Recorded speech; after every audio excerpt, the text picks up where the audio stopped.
Welcome to another episode of Purchase to Profits. I'm Seth Ferguson. Make sure you hit the subscribe button so you don't miss our daily interviews with successful real estate investors. And I've put together the top 7 key market drivers I look at when I'm analyzing a real estate market.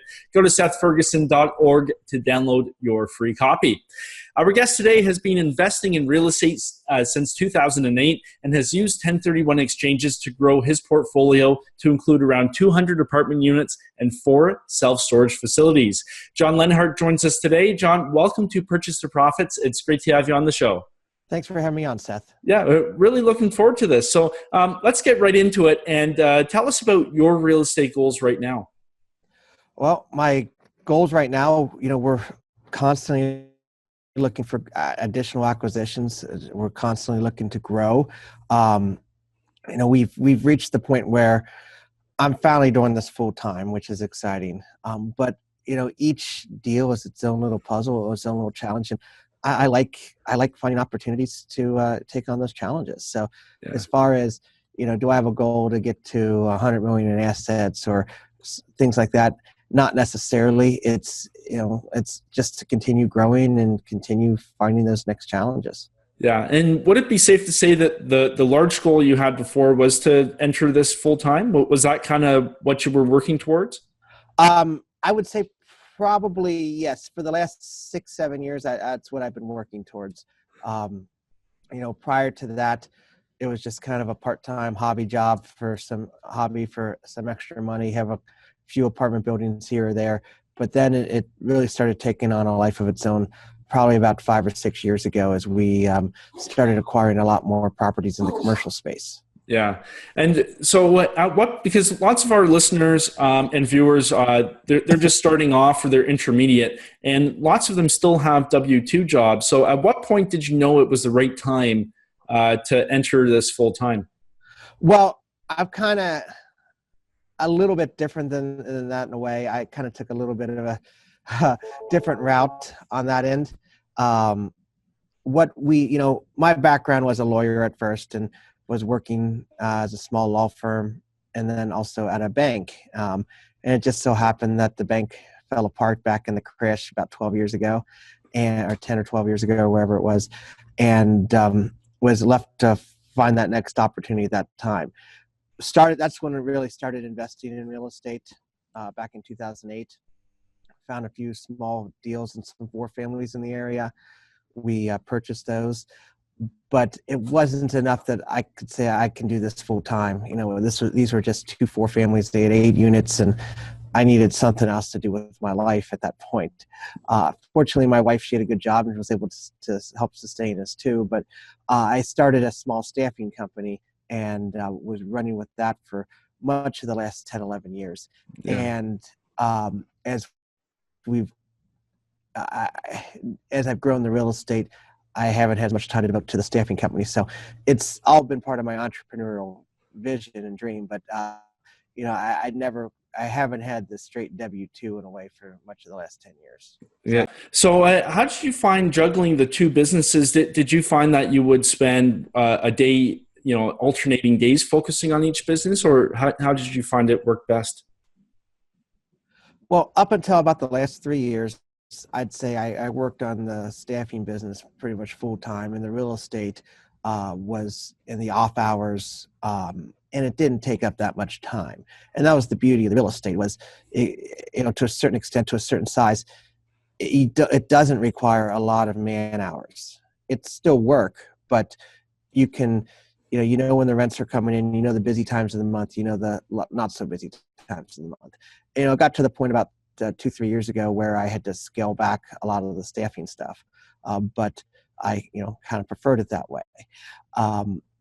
Even so, I would still have flexibility during my day to run errands if I needed to meet a contractor or do something to meet a tenant early on. I could, but for the most part, I tried to automate as much as possible. If there was a repair that needed to be done, at the 4 families, we would put that in the hands of a tenant and say, okay, I called the plumber, he'll be over tomorrow. Make sure you're there to let him in. Wherever we can delegate as much to the tenant as possible, That's kind of how we handled it. Yeah, for sure. And what sort of assets are you targeting now as you grow your business? Sure. Well, we're going for more the commercial class property, whether it be in the self storage sector or apartment sector. Um, we've since recently finished unloading the last of our four family portfolio, and the smallest we have now is a 24 unit building. So we're looking for larger properties. And reason being is they trade based on income versus comps. And even the four family was great to cut our teeth with, but when we went to sell them, especially early on, we weren't realizing the benefit of our sweat equity that we put in to raise the rents. Yes, we saw a bump in cash flow, which was nice. And don't believe me, we enjoyed the cash flow bump, but we didn't get that additional bump on the sale, which you get for the commercial property. Yeah. And so are you planning on syndicating the larger properties, or are you just going to fund everything in house? Well, right now we're funding things through house. We're also starting to do some joint ventures. We've partnered with a few other groups. Right now, actually, we're in the process of doing a storage development with another large real estate group in town, because they do a lot of apartments and mobile homes, but they've not done any storage facilities. So we're bringing that expertise to the table. This is actually not really a typical storage. What it is a boat and RV parking lot is Oh, what we're in cool. the process of developing, because a lot of times people in suburban areas in the cities, they don't have a place where they can park their boats and RVs and commercial vehicles. So, zoning doesn't allow it. More and more people are wanting to have their boat or their RV to go out on the weekends and camp and stuff. So this is a place where they can pay and park their vehicle on a month-to-month basis, and as they need to take it out of the lot to go on their weekend trips, it's theirs to do. So Yeah. that's what we're in the process of developing now. Yeah. And what would you say was the biggest shift in how you thought about the asset going from those, like, let's say those fourplexes to now the larger deals? Um, the biggest shift, well, what I guess initially caused us to move that way is just one, overcoming the fear. Yeah. It's easy to, when you start out, a four family or two families or even a single family is easy to manage. You know what you're doing, because we all live in a house. We know what it goes into taking care of a house and what's adding a couple more units. Also, dealing with the bank, you can get your traditional 30-year mortgage just like you're getting through the bank with your four family properties. So changing the mindset from getting that 5-year arm, for example, with the bank, or a commercial mortgage, which your rate's going to reset, whether it be 3, 5, 7 years. That was a change of our thought process. And at first it seemed scary, but then as we thought about it more and got into it, we're like, this is actually better to have all this additional equity from our improvements that we've put in over the last few years, and we can take some of that out at this point. We can refinance it. We have a lot more flexibility. Yes, the rates could go up, but we've generated so much additional equity through our value add that we're now able to tap into that, which we couldn't have really done that as effectively with the four family. Yeah. And then also, as you get to the larger properties, being able to take advantage of the non-recourse financing, where you're no longer personally guaranteed on the loan, that's been a game changer for us too. It was resetting our thought process and changing our thoughts on that as we've grown, and Yeah. being able to take advantage of that. Yeah, for sure. And well, what would you say is your biggest challenge right now that you're facing in your business? Right now, I'd say our biggest challenge is I'd say staffing. The economy's really hot right now, and trying to find reliable contractors, trying to find reliable employees who can take care of the stuff that needs to be done. That's the biggest challenge that we have, that are able to do it at a reasonable price. Yeah. Price has gone through the roof too. We have a full-time team of maintenance professionals. We have a few of them on staff, but as we grow, you need more. And finding qualified people who are going to be reliable that you can trust to go in people's units. That's always a challenge. Yeah. And so you've got your team now. At what point did you start adding people to your team? And what impact did that have on your business and your growth? So I like to run as lean as possible for as long as possible. That's always been my MO, but we probably should have started adding some of that earlier. Um, we, I I made connections initially, even back in the 4-family days, with some qualified contractors who could help us turn units, help us do repairs, because we weren't going to be able to do all that. But again, those were more one-off, and you couldn't afford to hire someone full-time. When we when we hired somebody full-time was probably right when we had about 100 apartment units. That's kind of the cutoff to say, okay, I need to hire a full-time maintenance person that can justify keeping them busy, year round, 40 hours a week. And then also I hired a full-time apartment manager to take care of the tenant calls, take care of the tenant complaints. Again, it's, around 100 units is kind of what the industry norms say for that. And especially since our units were spread out, needing someone to go on the call, showing units, so the manager handles the bulk of that for us. So as we got to 100 units, the ratio said, okay, a 1-to-1 type thing there. So that's when we started adding employees. Yeah. And have you developed any routines or rituals yourself that have helped make you successful thus far? Sure. I mean, obviously we try and systemize as much as possible. So when we go to an apartment building, we look at apartments that have a set floor plan. For example, we purchased a 60-unit building about a year ago now. And the great thing about that was the floor plan for all 60 units was identical. There was no variation. So we need one size cabinets. The kitchen floor plans are the same. There's no real challenge as far as how we're going to lay things out. So it makes repairs easy. We get one set of measurements and it goes across 60 units. So it makes it easy to systemize things there. It makes it so those are things we like to do where possible. Introducing our own management system. I mean, this particular building, for example, they used an Excel spreadsheet to manage the property. Well, we brought in a management software, which the tenants love too, because it's a lot more interactive, and they can go in and contact us a lot easier and communicate with us better. So there's a lot of benefits to those systems. So we try and take advantage of that where possible. Adding electronic payments, making it easier, as easy as possible to collect our rent on a timely basis. Those are things that we do. Yeah. Making it easy for people to pay you is never a bad thing. The more options, the better you can give them. Yeah. Yeah, for sure. So let's talk about a Keystone deal. So a deal that made a big impact on you and your business. Is there one that comes to mind? Sure. Well, two deals really come to mind. The first one that comes to mind was our first self-storage deal. That's because that was our first foray into the commercial properties outside of the 4 families. And it also got us into that asset class, which we really love. It was a mom and pop deal who owned it. They built the facility.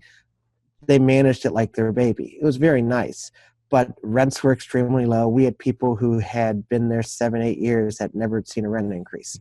And so we had rents that were 50% below their stated rents, and their stated rents were 50% below the market. So in year one, we went through and we integrated our systems. We increased the revenues by about 35 to 40%, which was a great thing for the facility. And it led to us to say, okay, this is a great asset class. Let's go and purchase more property. And we got to see how the whole operations flowed through the property and how we could go and increase the rents and leverage our skill set. So that led us to purchase additional facilities. But so that was a home run there. And it was our first foray into, like I mentioned, the commercial loan process and seeing how that worked. And it was very successful. The second thing I would say is later that, I guess in 2015, I should say, we purchased our first commercial grade apartment building. And that was a 24 unit building. We still have it today. And that was, we got it at a great price. It was a 10 cap, which was in that neighborhood phenomenal. Now it was a 10 cap because there was a ton of deferred maintenance. They did nothing to the building in 25, 30 years. And, this was a building that the market rents were probably 600, but it was renting at $395. Well, when that happens, you could see the condition, imagine the condition of the unit. Yeah. So we had a lot of work to do. We've gone through and, we've turned over over half the units in that building. We don't go, our strategy, especially since we are smaller, we're not going through and kicking out the tenants at the beginning. We're going through kind of piecemeal, one by one. Okay, when you're ready to leave, or if we decide that we need to get rid of you, we'll get rid of you, and then we're going to completely renovate your unit and then get the additional rents that way. So we have done it more or less piecemeal, and we've gotten about 70% of the units done in about 4.5 years of ownership at that point. So it's turned the property around. We've really raised the rents so far. They're up about $175 a door compared to where they were a while back when we took over. Yeah, that's great. Are you guys planning on doing a refi at some point? Yeah, we plan to at the end of this year. This particular property is smaller, so it's, like I said, only 24 doors. So we may not be able to get a non-recourse refi. So we're trying to explore our options, just given the size of it. However, this led us open the door to other larger commercial deals that we've done that are 50 plus doors. So we've incorporated the same strategy there. And those are we have a lot of additional equity we'll tap into there, do some non-recourse cash out refis, and use that to expand our portfolio as well. Yeah. And then let's say somebody's listening right now and, they own a bunch of smaller properties. What would you say to encourage them to jump up to the bigger ones? Because most people, like you said at the start, are a little hesitant or scared of going bigger. As far as jumping up to the bigger properties, we had 33.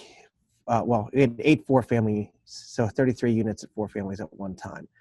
And what we noticed, especially when we went to sell a couple of them, as I mentioned, was we put all this effort in. Our rents were the top of the market. They were, the buildings were the nicest buildings on the block. You could tell that we put the money in to demand the high rents, which was great. But when it came time to sell, all the people who wanted to buy this were only willing to offer us what the property down the street was going to sell for. And we're like, that's fine, but you got to see the difference here, and you got to see the difference in the rents. Our rents are our 4 units are $1,500 a month more than what the 4 units down the street are. Certainly that translates into higher value. Well, yes and no, and ultimately, end of the day, they were all citing the comps. And so on the back end, we really had trouble, justifying our cost, our premium, even though the rents were there, the income was there, on the sale, because it was a 4-family and was sold by comps. And so whoever bought this building, which we sold it to, essentially they were the ones who were realizing the fruits of our labor. Yeah. And so that's, if anything, that was the key sign to us that, hey, we need to start getting to more larger commercial property and treating it more as the larger investment property. Yeah, you just summarized the crux of the problem between the comparable approach and the income approach to valuation. No, I think that makes such a big impact, for sure.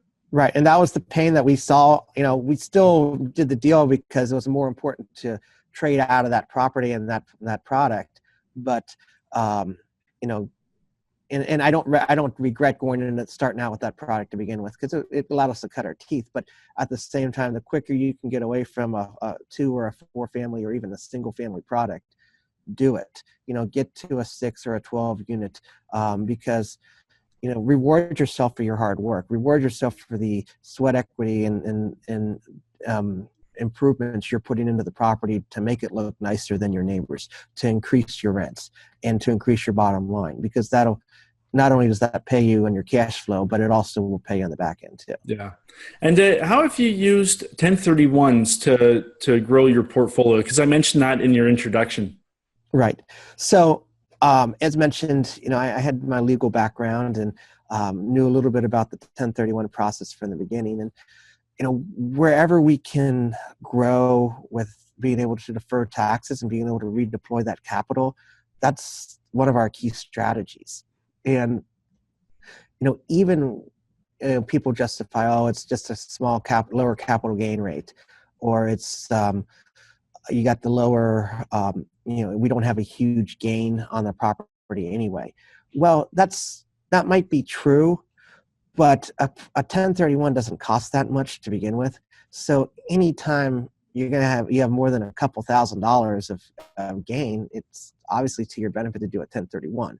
But the big reason why we do it, even in properties we've sold with minimal gain, has been the fact that the hidden thing is your depreciation recapture. And just because you got a capital gain at a preferred rate, if you've held the property for 5 or 7 or 10 years, you've depreciated it. You've taken 10 years worth of depreciation. And that's a hit that's going to come back to you at ordinary income. And if you have a W-2 job where you make a high income that puts you in a high tax bracket, or if you have been investing for a number of years such that you would be in a high tax bracket, this is a big hit to take to your ordinary income. I mean, just even if it's a 4-family, let's say you depreciate it over 10 years and you might have an additional, let's say 50 to 60,000 of ordinary income recapture. Well, that's probably going to throw you in a different tax bracket, which you like to avoid. So that's one of the key things we do by doing the 1031s. Yeah, for sure. And obviously that's going to change as you get into bigger deals and bring in other partners, right? Correct. Well, we still look to do 1031 where we can. If we're selling a property, we certainly want to defer whatever gains we can as long as possible. That's always a key strategy. One of the other key strategies we've been using now is doing cost segregations, which have also been huge to really increase our depreciation hit and be able to take a large loss. Yeah. No, for sure. Actually, we just had our cost segregation episode aired about 2 weeks ago. It was a really good one. Oh, great. Yeah. So you're familiar with those too then. So for sure. It makes such a big difference. Mm-hmm. Huge. So John, how has getting into real estate changed your life so far? Well, it's allowed, for one, it's allowed me to, I'm 40 years old now, and I am completely independent. So that's been great. I don't have to worry about punching the clock every day at a job I don't like. I don't have to worry about being laid off anymore. And it throws off, sufficient income and allows me the ability to manage my life the way I want.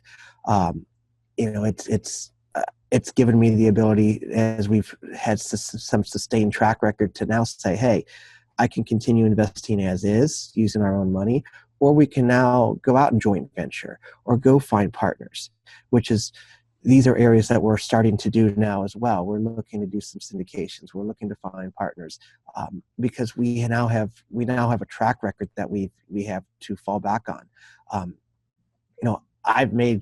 We've made our money. We've have some success. We're not done yet. No, we want to continue growing, and we love the asset, and we love real estate in general.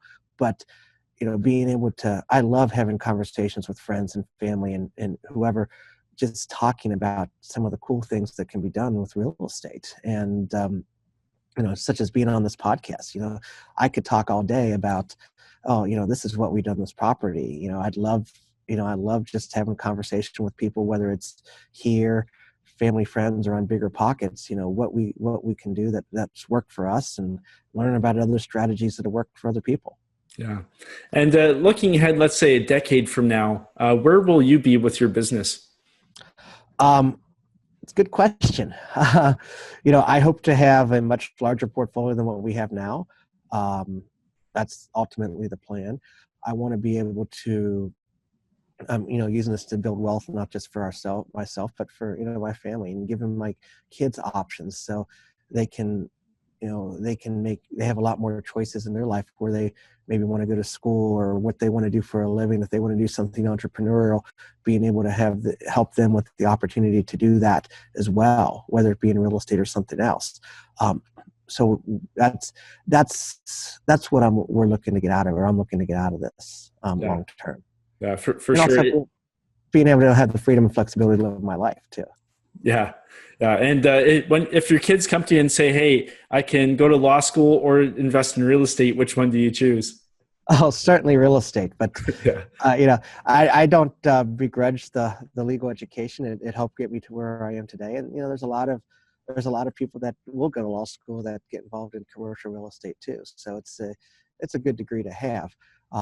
But whatever they want to do, I like to, at least they'll have the flexibility, hopefully. Yeah, for sure. So, John, if somebody's looking to get in touch with you, learn more about what you're doing, where can they find you? Sure. Well, I do have a website that you can go see our properties on our website, and I have my contact information on there. They're welcome to reach out to us through the website there. That's the kjlproperties.managebuilding.com. I believe I sent that over to you. Yeah, we'll have that right down below the video here, so people can just click.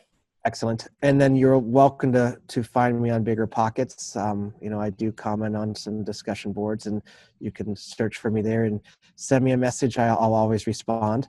So I'm pretty active there. But yeah, you can find me either through Bigger Pockets or our website.